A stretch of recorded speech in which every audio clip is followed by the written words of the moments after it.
حضرت علی کہتے ہیں نبی صلی اللہ علیہ وسلم کو حالت جنابت کے علاوہ کوئی اور حالت قرآن پڑھنے سے مانے نہیں ہوتی تھی. ام عائشہ کہتی ہیں نبی صلی اللہ علیہ وسلم حالت جنابت میں بھی اللہ کو یاد کر لیا کرتے تھے. صحیح مسلم میں حدیث موجود ہے. میں 3 وظیفے ایسے بتاؤں گا انشاءاللہ جو ٹاپ آف دا لسٹ 3 وظائف ہیں مصیبت اور پریشانی میں تکلیف دور کرنے کے لیے. سنت وظائف آپ صلی اللہ علیہ وسلم کی طرف سے تعلیم فرمائے ہوئے. ان میں سے پہلا وظیفہ یہی جس کا قرآن میں بھی ذکر آ گیا کہ جو ان الفاظ کے ساتھ ہمیں پکارے گا اللہ تعالیٰ فرماتا ہے کذالک ننجی المؤمنین, ہم اہل ایمان کو بھی نجات دیں گے اس طریقے سے. پہلا وظیفہ ہے یہ لا الہ الا انت سبحانک انی کنت من الظالمین کا. لیکن اس سے پہلے میں ایک امپورٹنٹ بات کروں دعا کے حوالے سے کہ دعا کی قبولیت کا ایک پروٹوکول بھی ہے. جامعہ ترمذی میں صحیح سند کے ساتھ یہ حدیث موجود ہے. انٹرنیشنل نمبر کے مطابق 593 نمبر حدیث ہے.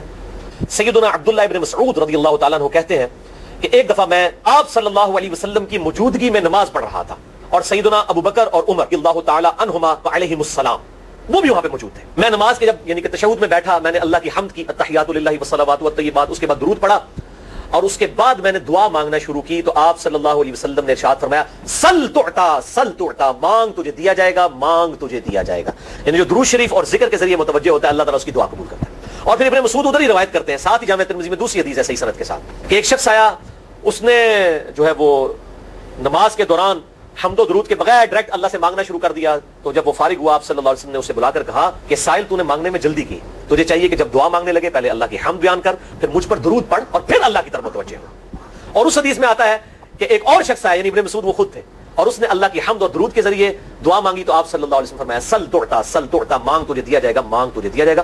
تو دعا کے لیے حمد اور درود شریف ضروری. اس لیے دیکھیں نماز کی انٹلیکچوئل ترتیب ہے, آپ پہلے دعا کرتے ہیں التحیات للہ والصلوات والطیبات, اللہ کی حمد کرتے ہیں, پھر نبی صلی اللہ علیہ وسلم پر سلام عرض کرتے ہیں السلام علیکم ایھا النبی, اس کے بعد آپ درود پڑھتے ہیں اور اینڈ پہ آپ دعا مانگتے ہیں اللهم انی اعوذ بک من عذاب جہنم ومن عذاب القبر ومن فتنة المحیا والممات ومن شر فتنة المسیح الدجال یا اللهم ربنا آتنا فی الدنیا حسنة وفی الآخرة حسنة وقنا عذاب النار یا رب اجعلنی مقیم الصلاة ومن ذریتی ربنا وتقبل دعائی ربنا اغفر لی ولوالدی وللمؤمنین یوم یقوم الحساب. کوئی بھی دعائیں مانگیں, یہ بھی مانگیں جو میں وظائف بتا رہا ہوں کیونکہ بخاری اور مسلم کی متفق علیہ حدیث ہے.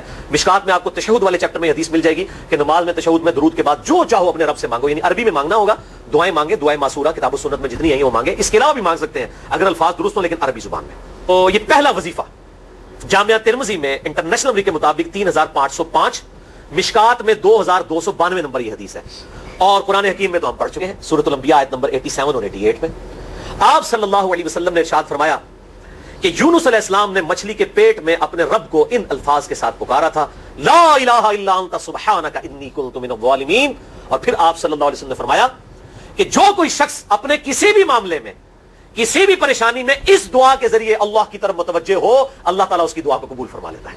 اور قرآن میں بھی آ گیا نا کذالک ننجی المؤمنین. اور کتنا بڑا فتویٰ آیا میرے بھائیو سورہ الصافات 143 144 فلولا انہ کان من المسبحین, اگر یونس ہمیں ان الفاظ میں ہماری تسبیح نہ کرتا للبث فی بطنہ الی یوم یبعثون, تو مچھلی کے پیٹ میں قیامت تک مچھلی کے پیٹ میں رہتا اگر اس طرح نہ ہمیں پکارتا, اس کی قبر مچھلی کا پیٹ بن جاتی.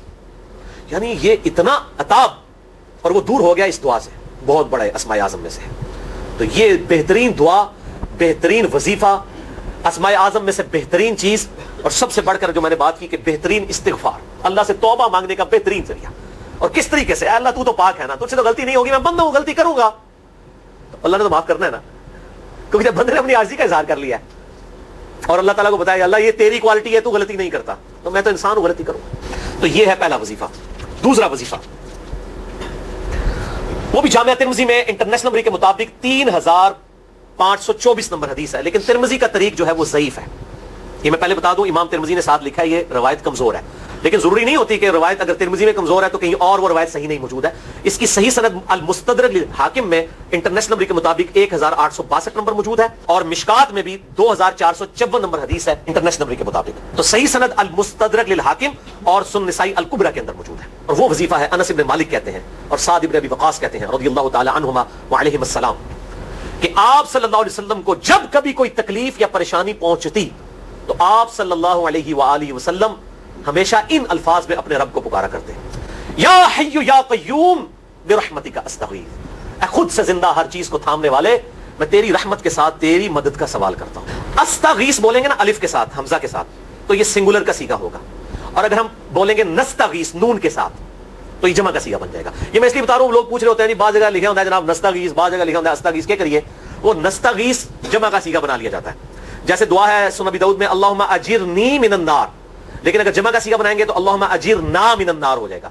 یہاں پر بھی ہے یا حی یا قیوم برحمتک استغیث سنگولر کا صیغہ اور نستغیث پلورل کا صیغہ جمع کا صیغہ. اتنی بہترین دعا ہے، اے خود سے زندہ ہر چیز کو تھامنے والے، میں تیری رحمت کے ساتھ تیری مدد کا سوال کرتا ہوں. تو یہ بھی اسماء اعظم میں سے ہے، یا حی یا قیوم برحمتک استغیث. دوسرا وظیفہ ہو گیا. اب تیسرا وظیفہ جو ہے کمال وظیفہ، صحیح بخاری میں موجود ہے انٹرنیشنل نمبر کے مطابق 4563 نمبر.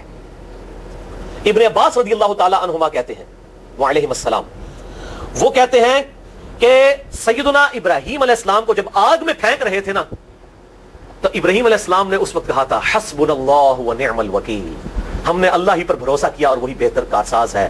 اور تمہارے نبی صلی اللہ علیہ وسلم کو بھی جب مصیبت اور پریشانی آتی تھی وہ بھی پڑھا کرتے تھے حسبنا اللہ ونعم الوکیل، ہم نے اللہ ہی پر بھروسہ کیا اور وہی بہتر کارساز ہے. اس کے اندر وہ شعر جو بنا دیا نا نعم المولا ونعم النصیر، ویسے الگ سے آیت ہے، الگ سے آیت ہے، لیکن یہ شعر نہیں بنانا، بس اتنا ہی وظیفہ ہے حسبنا اللہ ونعم الوکیل. اور یہ جو انہوں نے کہا کہ نبی صلی اللہ علیہ وسلم بھی یہ کہتے تھے، اس کا ذکر الحمدللہ قرآن میں بھی موجود ہے، اس سے بھی بڑھ کر سورہ آل عمران کی 173 نمبر آیت میں ہے کہ جب نبی صلی اللہ علیہ وسلم اور اہل ایمان کو یہ خبر پہنچی کہ کافر ان کے خلاف سازشیں کر رہے ہیں، تو نبی اور اہل ایمان نے پکارا حسبنا اللہ ونعم الوکیل. تو حسبنا اللہ ونعم الوکیل قرآن کی آیت بھی ہے، اور یہ ہے وہ آیت، وظیفہ قرآن میں آیا ہوا ہے. مجھے بڑا وجد آیا کہ ابراہیم علیہ السلام کو جب آگ میں پھینکنے لگے تھے انہوں نے اس وقت اللہ کو ان الفاظ کے ساتھ پکارا حسبنا اللہ ونعم الوکیل. اچھا یہ جتنے بھی وظیفے ہیں نا میرے بھائیوں، ان کا فائدہ اسی وقت ہے جب آپ کو ترجمہ بھی ان کا آتا ہوگا، ورنہ آپ روزانہ جتنی مرضی تسبیح کھینچتے رہے کوئی فرق نہیں پڑے. اس لیے میرا ایک پرسنل مشورہ ہے کہ جب بھی یہ وظیفے پڑھے نا آپ، اردو ترجمہ بے شک آتا بھی ہو، ایک دفعہ اپنی زبان میں اس کو ریپیٹ کریں. یعنی آپ پڑھیں حسبنا اللہ ونعم الوکیل، میں نے اللہ ہی پر بھروسہ کیا اور وہی بہتر کارساز ہے. آپ دیکھیں یہ صوت القرآن چینل میں جب وہ عربی چل رہی ہوتی ہے، جیسے ہی وہ مراج الدین خان کا ترجمہ شروع ہوتا ہے نا، کیسے کب کبھی تاری ہو جاتی ہے، کیونکہ ہماری زبان میں بات ہو رہی ہوتی ہے نا. ابھی تو نہیں قیام اللیل میں رو رہے ہوتے، ان کی زبان میں بات ہو رہی ہوتی ہے، اپنی زبان کا اثر ہوتا ہے. اسی طریقے سے آپ لا الہ الا انت سبحانک انی کنت من الظالمین، یا حسبنا اللہ ونعم الوکیل، یا حی یا قیوم برحمتک استغیث، جو بھی وظیفے پڑھیں نا، ایک دفعہ ان وظیفوں کو جب آپ الگ سے دعا مانگ رہے ہوں اس وقت اس کو آپ اپنی زبان میں بھی دہرائیں. اور اس کے لیے کوئی تسبیح نہیں کھینچنے کی ضرورت کہ آپ نے اتنے 100 دفعہ پڑھنا ہے. تسبیح تو ویسے ٹھیک ہے، وہ آپ استعمال کر سکتے ہیں، لیکن آپ چلتے پھرتے اٹھتے بیٹھتے ہر وقت جس حالت میں بھی، اور صحیح مسلم میں حدیث ہے کہ یہ جو وظائف ہیں ان کے لیے تو کوئی وضو بھی کیا غسل بھی پروٹوکول نہیں ہے. اب عائشہ کہتی ہیں نبی صلی اللہ علیہ وسلم حالت جنابت میں بھی اللہ کو یاد کر لیا کرتے تھے. صحیح مسلم میں حدیث موجود ہے، جنابت والے چیپٹر میں ہر حال میں اللہ کو یاد کرتے تھے. اور جو قرآن میں بھی دعائیں یا اذکار آئی ہیں نا، جب آپ حالت جنابت میں بھی اس کو کریں گے نا تو اس پہ قرآن کا حکم نہیں لگے گا. تو جامعہ ترمذی اور ابو داؤد میں جو حدیث ہے کہ حضرت علی کہتے ہیں نبی صلی اللہ علیہ وسلم کو حالت جنابت کے علاوہ کوئی اور حالت قرآن پڑھنے سے مانے نہیں ہوتی تھی، تو اس سے مراد قرآن کی تلاوت ہے. اگر قرآن کی دعائیں جیسے ہیں بسم اللہ الرحمن الرحیم، یہ بھی تو قرآن ہے، سبحان اللہ بھی تو قرآن ہے، الحمدللہ بھی تو. یہ اذکار جو ہے نا، جب آپ اذکار کی نیت سے پڑھو گے پھر یہ قرآن نہیں شمار ہوں گے، ذکر شمار ہوں گے. اور اس کے لیے نہ وضو پروٹوکول ہے اور نہ غسل کا ہونا ضروری ہے، ہر حال میں اللہ کو یاد کریں. یونس علیہ السلام نے کتنے یاد کیتا ہے؟ پھر ظلمات، مچھلی کے پیٹ میں، جہاں نہ کوئی اگر بتی تھی اور تعفن پھیلا ہوا تھا اور اندھیرا ہی اندھیرا تھا، یہاں پہ وہ جناب کس طرح وہ روشن کرتے ہیں، پھر 1.25 لاکھ دفعہ پڑھواتے ہیں. یعنی میں بتا رہا ہوں آدھا سچ بڑا خطرناک ہوتا ہے. یعنی آیت کریمہ کی اصلیت تو موجود ہے کتاب و سنت میں، لیکن آدھا جو سچ جھوٹ ساتھ ملا لیا نا اس کے اندر سارا بیڑا غرق کر دیا ہوا. اور بجائے یہ کہ لوگوں کو یہ وظیفہ بتایا جائے کہ اٹھتے بیٹھتے چلتے پھرتے اللہ کو ان الفاظ میں یاد کریں، اس کو انہوں نے کوئی اور ہی رنگ دے دیا ہوا ہے اور اس کو 1.25 لاکھ دفعہ ختم اور پتہ نہیں کیا کچھ بنا دیا ہوا ہے.